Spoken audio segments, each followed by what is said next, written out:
আসসালামু আলাইকুম। আমি ইফতেখার আহমেদ রতন। প্রায় ২ যুগের অর্জিত জ্ঞান নিয়ে আমি কিছু ভিডিও তৈরি করে থাকি।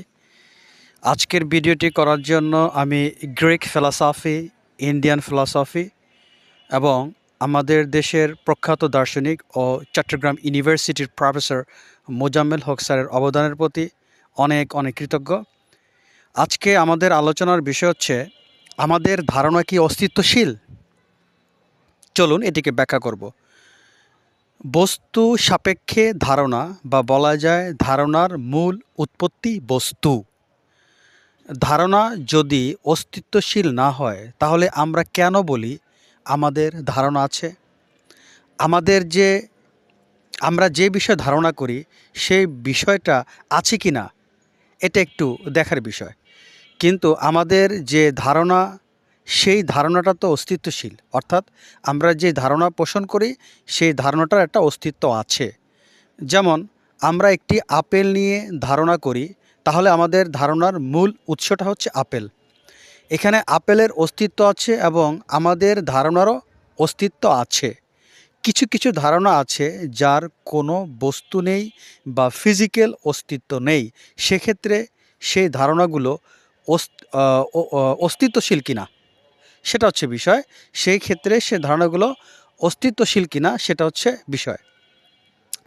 এখন প্রশ্ন হচ্ছে, যদি কোনো বস্তুর অস্তিত্ব না থাকে তাহলে আমরা কি করে বলি ওই বস্তু সম্পর্কে আমার ধারণা আছে? যেমন -2 এর ধারণা যখন আমরা করি তখন তার চাইতে একটি বড় পজিটিভ সংখ্যার ধারণা আমাদের মনে আসে। এখানে প্রাসঙ্গিক ক্রমে আমি ইন্ডিয়ান ফিলসফির একটি বিষয় এখানে উপস্থাপন করছি। আমরা যখন কোনো অবস্থা ধারণা করি তখন আমাদের মনে সে বস্তুটি সম্পর্কে একটি আকার আমাদের মনে উদয় হয় এবং অনেক সময় তার সাথে ঘটনাটি ঘটার কাল বা সময়ের বিষয়টি আমাদের মনে আসে। তাই বলা যায় যে আমাদের চিন্তার ভিত্তি হচ্ছে স্থান, কাল ও আকার। এখন মূল প্রশ্ন হচ্ছে, আল্লাহর অস্তিত্ব আমাদের ধারণার সাথে সম্পর্ক কিনা? যদি আমাদের ধারণা সাপেক্ষে আল্লাহর অস্তিত্ব হয় তাহলে আল্লাহর অস্তিত্ব তো আমাদের ধারণার উপর নির্ভর করছে, অর্থাৎ আল্লাহর অস্তিত্বই আমাদের ধারণার উপরে নির্ভর করছে। সেক্ষেত্রে আল্লাহ আর আমাদের কাছে অ্যাবসলিউট থাকছেন না, চিরন্তন থাকছেন না। যেহেতু আল্লাহর অস্তিত্ব আমাদের ধারণা সাপেক্ষে, সেক্ষেত্রে আর আল্লাহর অস্তিত্ব চিরন্তন থাকছে না। কিন্তু মানুষ যখন স্রষ্টাকে ডিফাইন করে তখন মানুষ তার নিজের জ্ঞান দিয়ে স্রষ্টাকে বা মহান আল্লাহ তাআলাকে ডিফাইন করে। সেক্ষেত্রে স্রষ্টার যে ইন্ট্রিনজিক ক্যাপাসিটি সেটা কিন্তু আসে না। আমরা সৃষ্টি, তাই যদি স্রষ্টাকে রিপ্রেজেন্ট করতে পারি তাহলে আমরা কিন্তু আল্লাহর মতো অ্যাবসলিউট হয়ে গেলাম বা চিরন্তন হয়ে গেলাম। কিন্তু একই সাথে দুটো চিরন্তন সত্তার অস্তিত্ব সম্ভব নয়। বেদান্ত ফিলোসফিতে বলা আছে, যা জানা যায় সেটি কিন্তু সীমিত হয়ে যায়, আর যা সীমিত সেটা চিরন্তন নয়। এই বিষয়ে আমি একটি আলাদা ভিডিও করেছি এবং সেটি আমার ইউটিউব চ্যানেলে দিয়েছি, আর সেটার নাম হচ্ছে বেদান্ত ফিলোসফি। আমার এই ভিডিওটি সম্পূর্ণ ইংরেজিতে। যারা একটু ইংরেজিতে দুর্বল তাদের কাছে আমি এই বিষয়ে ক্ষমা প্রার্থী। খুব তাড়াতাড়ি আমি এটি বাংলা ভিডিও করব ইনশাল্লাহ। যা হোক, আমরা মূল আলোচনায় চলে আসি। আসলে অস্তিত্বশীল বলতে আমরা কি বুঝি? শুধু ফিজিক্যাল বস্তুগুলিই কি অস্তিত্বশীল? ধরুন আমার সামনে একটি মোবাইল ফোন আছে। আমাদের এটিকে মোবাইল ফোন বলা সাপেক্ষে কিন্তু এটি মোবাইল ফোন হবে, নতুবা হবে না। আপনারা যদি এই বিষয়ে কিন্তু আরেকটা মজার ভিডিও আপনারা পাবেন। আপনারা জানেন যে আম কবিগুরু রবীন্দ্রনাথ ঠাকুরের সাথে কিন্তু মহান বিজ্ঞানী আইনস্টাইনের কথা হয়েছিল এবং এই একটা বিষয় কিন্তু খুবই একটা মজার বিষয়। এই বিষয়ে আমি একটা আলাদা ভিডিও আমি বের করতে যাচ্ছি। আপনারা ইনশাআল্লাহ সেটি দেখবেন। এটি খুব একটা ইন্টারেস্টিং ভিডিও। ওই ভিডিওটা দেখলে আপনারা বুঝতে পারবেন যে, যাক আমি এখানে আর লম্বা করব না। যেহেতু এটা ওই ভিডিওতে আমি রাখবো, আমি এখানে এটার প্রসঙ্গটা আনবো না। তো যেটা বলছিলাম, মোবাইল ফোন বলা সাপেক্ষে কিন্তু এটি মোবাইল ফোন হবে না, যদি যদি আমরা এটাকে মোবাইল ফোন না বলি।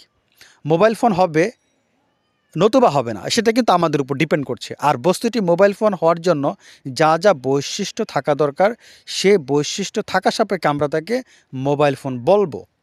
এভাবে আমরা যখন একটি বিষয়কে ডিফাইন করি তার সাথে অন্যান্য বিষয়গুলো জড়িত হয়, আবার অন্যান্য বিষয়গুলোকে ডিফাইন করলে তার সাথে আরও অন্যান্য বিষয়গুলো জড়িত হয়। এভাবে এক পর্যায়ে আমরা অনেক বিষয়গুলো পারস্পরিক সম্পর্ক বুঝতে পারি এবং এক পর্যায়ে আমরা আর সেই বিষয়ে হয়তো আরও অতিরিক্ত কিছু বলতে পারি না, অবভিয়াসলি জানা সত্ত্বেও।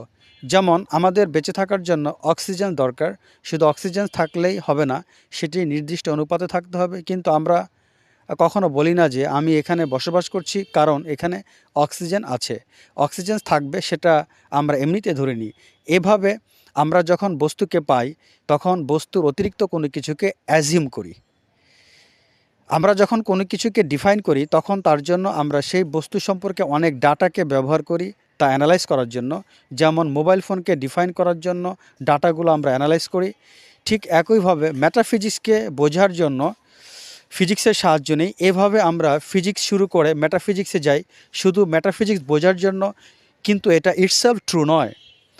কোনো ফিজিক্যাল বিষয়কে আমরা যখন মূল্যায়ন করি তখন কিন্তু আমরা সেভাবে মেন্টাল রিপ্রেজেন্টেশন এর মাধ্যমে উপস্থাপন করি।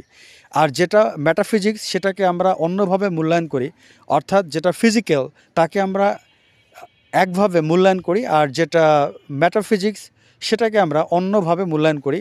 মেটাফিজিক্সকে আমরা কখনো অভিজ্ঞতায় পাই না, মেটাফিজিক্সকে আমরা আমাদের অনুমান করে নিতে হয়। ইনশাআল্লাহ পরবর্তী ভিডিওতে এই বিষয়ে আরও পরিষ্কার করা হবে। আশা করি আপনারা দ্বিতীয় পর্বটি দেখবেন। আর দ্বিতীয় পর্বের নাম হচ্ছে আমাদের ধারণাকে অস্তিত্বশীল।